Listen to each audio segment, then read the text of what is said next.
Welcome to Wisconsin Weather Experts right here on Fox Local and the Fox 6 YouTube page.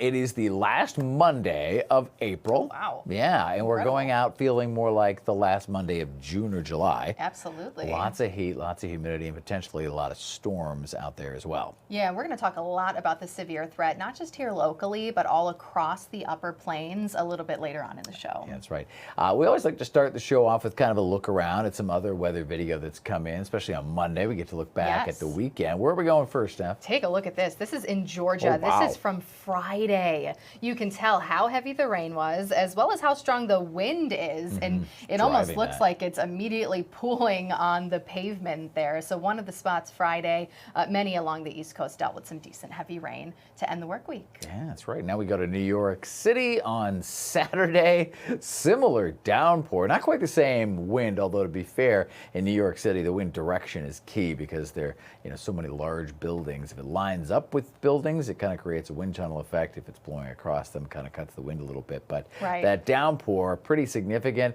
From what I'm told, about 10 minutes after this video was shot, it pretty much stopped completely.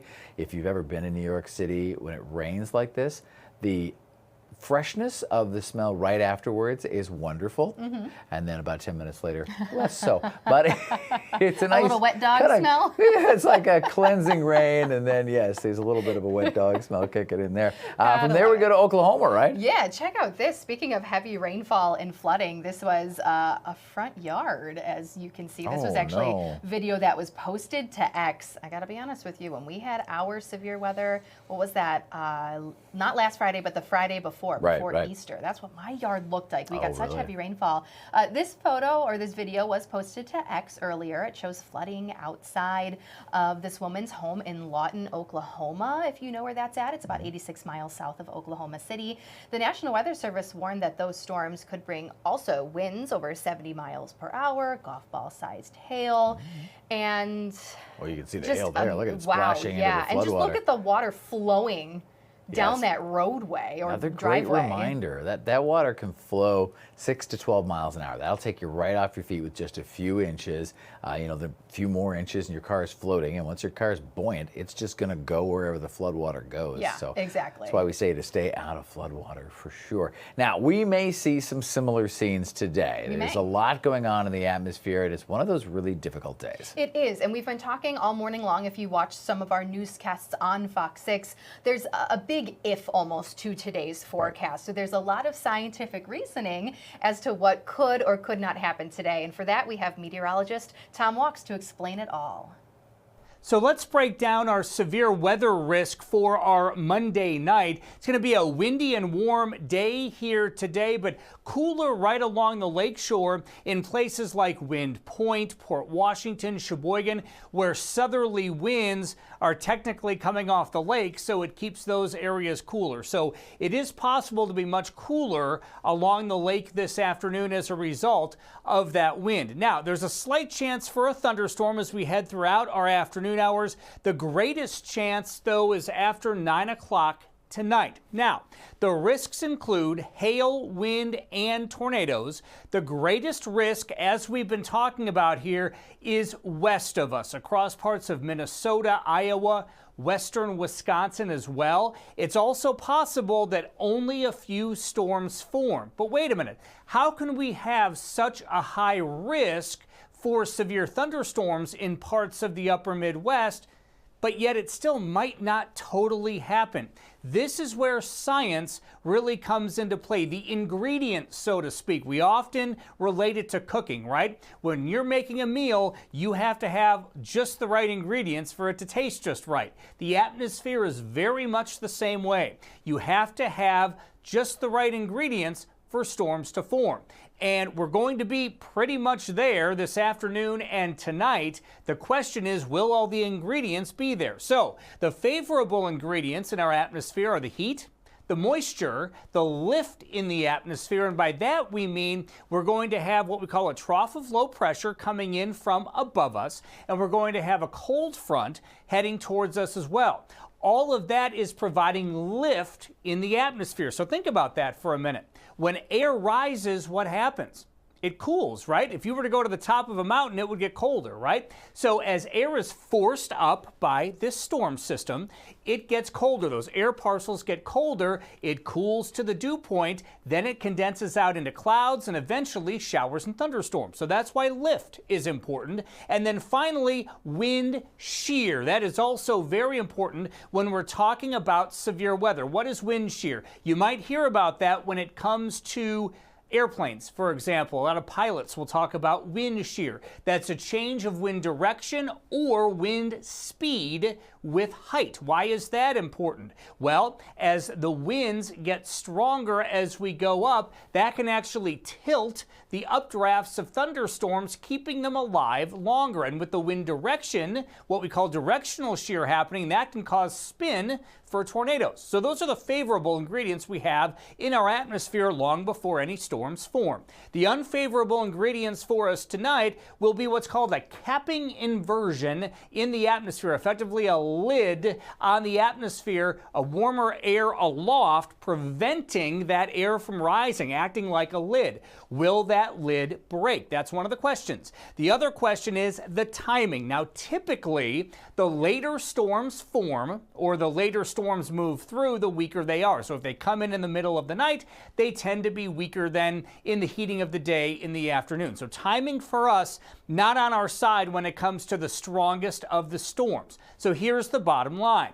Our atmosphere is primed for severe weather, again, as we talked about with these ingredients. The greatest risk is going to be west with the daytime heating, and it is still a question if storms form.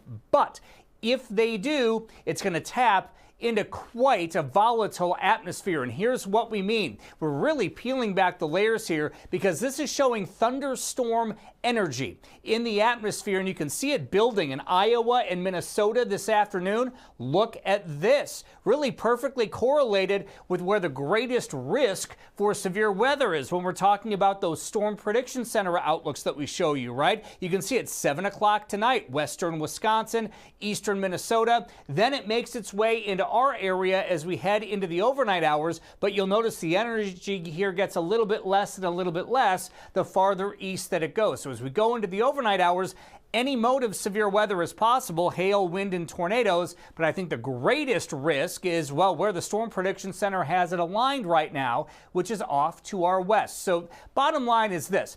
When we're talking about all of this severe weather information, it's in no way designed to scare you whatsoever. It's simply designed to make you aware. We want folks to make sure you have your app on your phone, your alerts are on, and you're just paying attention to the weather. So that's why we're bringing all of this to your attention. Stay tuned for updates here, of course, as we go throughout the nights. We'll be tracking it every step of the way.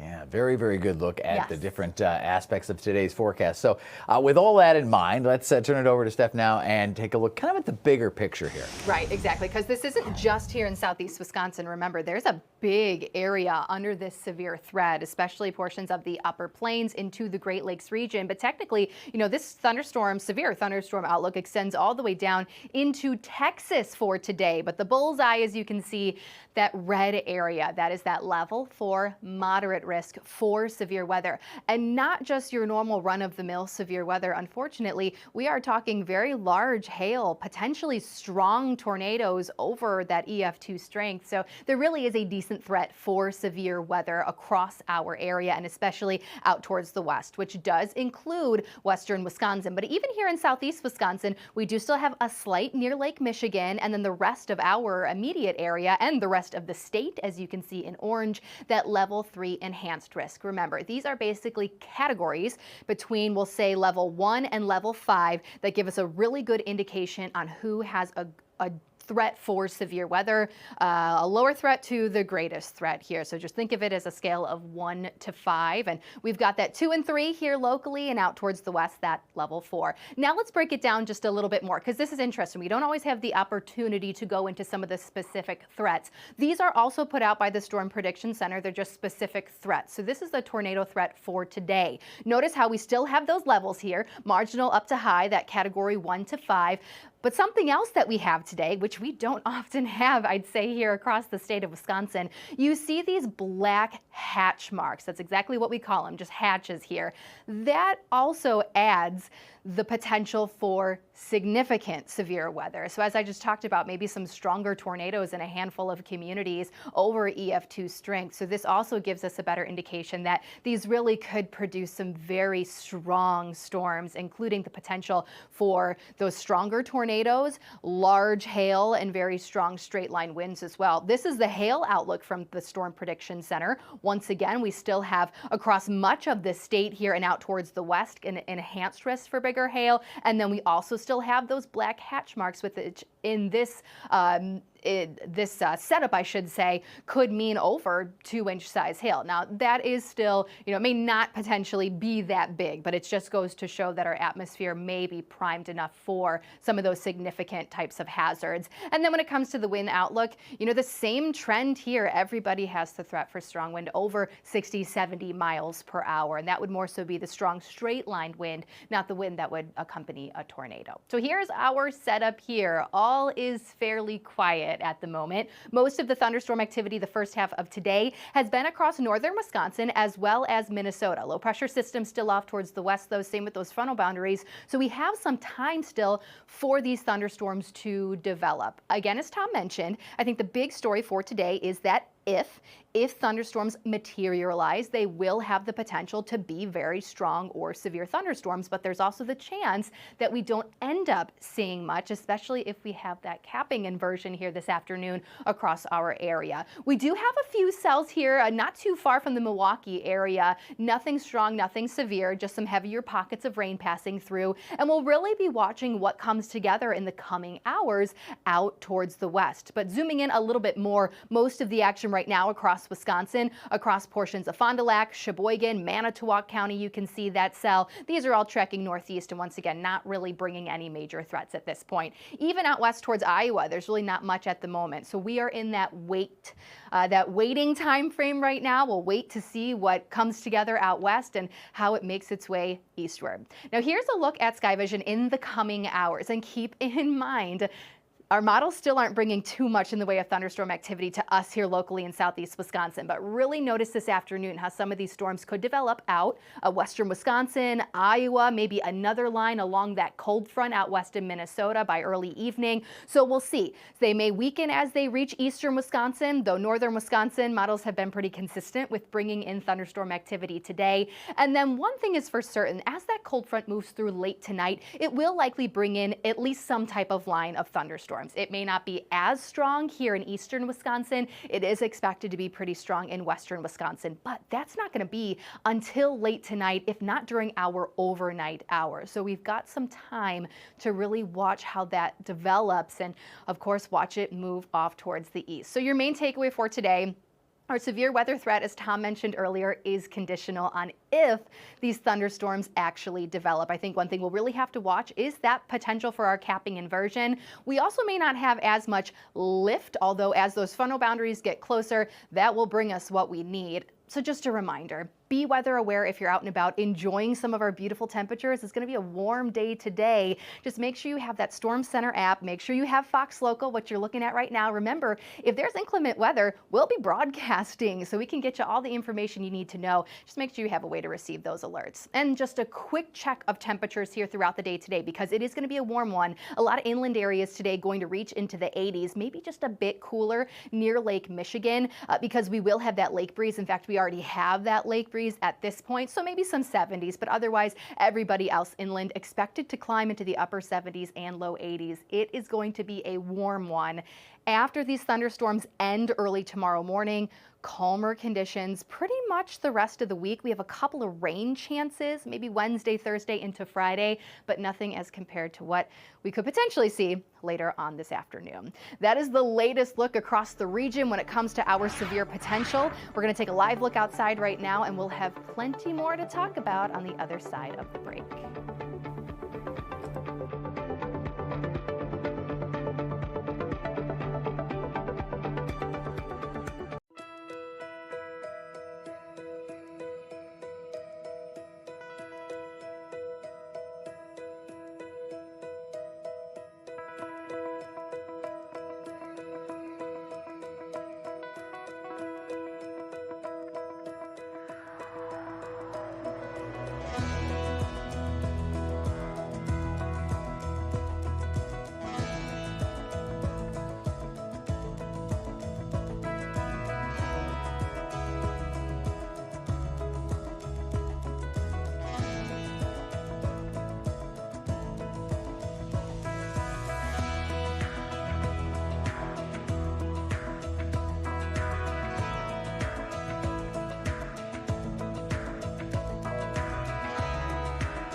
Welcome back, everybody, to Wisconsin Weather Experts. So far, we've talked a lot about the severe threat for today. Thankfully, all is calm at the moment, but something we'll be watching very closely. That's right. And of course, stay with us. You know, Fox Local, of course, your Storm Center app, and get those push alerts fired up.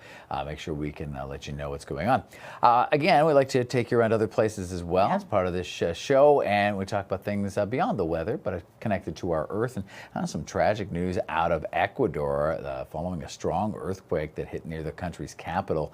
The U.S. Geological Survey says it was a 6.3 magnitude quake on Friday. At least 24 people there injured, and big time damage there, as you could see, to homes and buildings. Back in 2016, they had a 7.8 magnitude earthquake hit the central Ecuadorian coast, and that tragically killed 700 people. Oh, just incredible video right there. Devastating to see.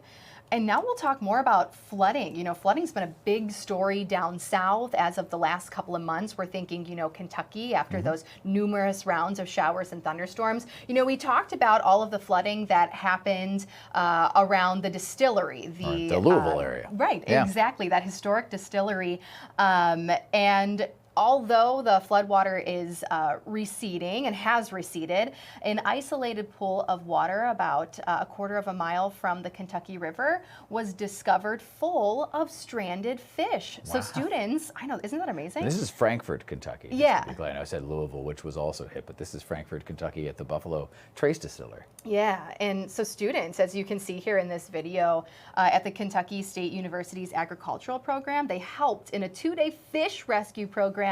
They waded into the water to set up nets to catch and transport nearly 250 pounds of native species back to the Kentucky River, which is just incredible. And I think that's a lot of the stuff that, you know, a lot of people don't really think about when it comes to flooding in general. Right. You know, you get all that wildlife with all that extra water. Oh yeah, I mean, it's fascinating what can happen. I mean, if you get enough water too, you know, in areas that have a lot of rivers, the rivers can leave their basin, and they can actually, you know, one river can flow into another and vice versa, and then you've displaced so much wildlife when that kind of thing happens. So you're seeing the kind of the humorous effects right there, but it can also be destructive and devastating to those ecosystems for sure. Well, we have a big storm coming. Hopefully we won't see any fish displaced with the flooding that we might see today. You know, the type of storm we're seeing today, mid-latitude cyclone coming our way. Makes you ask, what exactly is a mid-latitude cyclone? And meteorologist Holly Baker has that answer.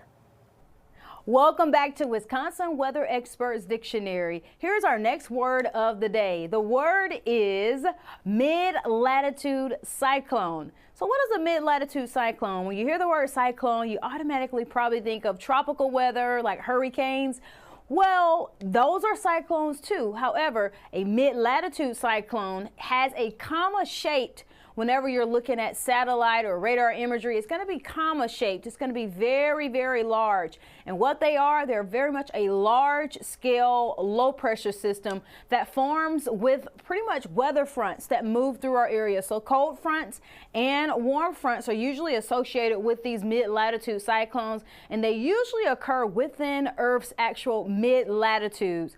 And with a mid-latitude cyclone, they definitely bring a lot of our weather as well. They have a lifespan or a life cycle up to about 2 to 5 days. So when we have these huge storms where you may sometimes get rain on one side of it and then on the other side you may get snow, that's usually what we have. That's usually what we call a mid-latitude cyclone. Now, another example of mid-latitude cyclones could be something like an Alberta Clipper that moves through our area, as well as nor'easters that happen pretty much in the northeast. So those are all large-scale, low-pressure systems, and they pretty much bring all of our weather. So whenever the next time we have a very big storm in our area, think of a mid-latitude cyclone. Maybe try to look at satellite and see if you can spot that comma shape on the satellite. Yeah. Classic comma shape, the little curly Q I like to call it there. Yep. But yeah, great way to kind of think about it and spot them on the satellite and radar imagery. And of course, we'll be watching one today as well. We've got a few more things to talk about. We've got a few more minutes left here on Wisconsin Weather Experts. We'll be right back. Right now, it looks pretty good out there, but things could change. So stick around.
Welcome back to Wisconsin Weather Experts right here on Fox Local. And again, a very busy weather day today, so make sure you stay tuned for updates. And of course, we'll be the first to jump on if things start to pop around our area.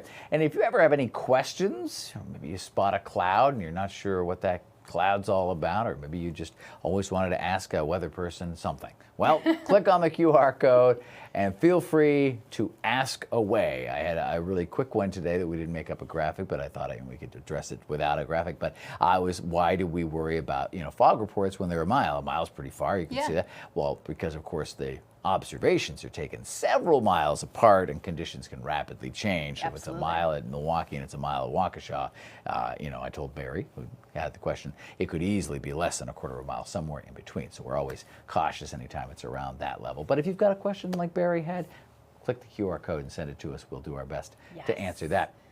All right, and how about this? This is pretty awesome. We're talking something called the Tree of Life. Maybe you've seen it. There's a picture of it. Love it. So it's in the Olympic National Park.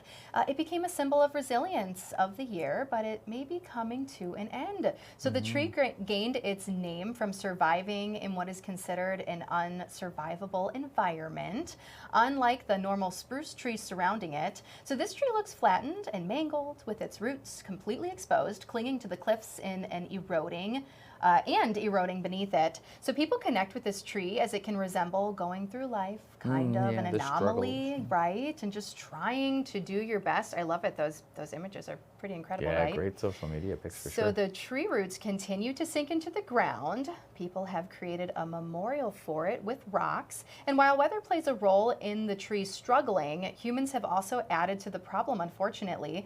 People climb the tree for pictures. So don't do that. Yeah, we don't need that selfie that badly. Exactly.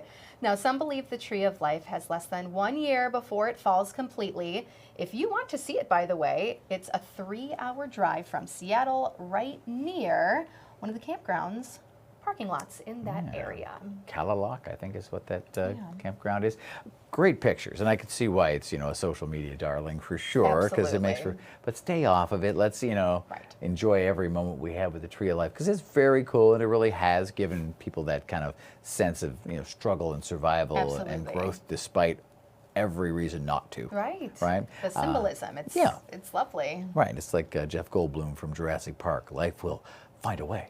You can walk down a crack in the sidewalk and there's always something growing out of it. It's so true. There's life everywhere we look. It's always a good show when we get a Jurassic Park quote in. Good job, Rob. That was a scotch random, but it applied in this case. There you go. So make sure that you check out the Wisconsin Weather Experts every day here on Fox Local and, of course, our Fox 6 YouTube channel. Make sure you subscribe, and we'll see you tomorrow, Tuesday at 12 o'clock.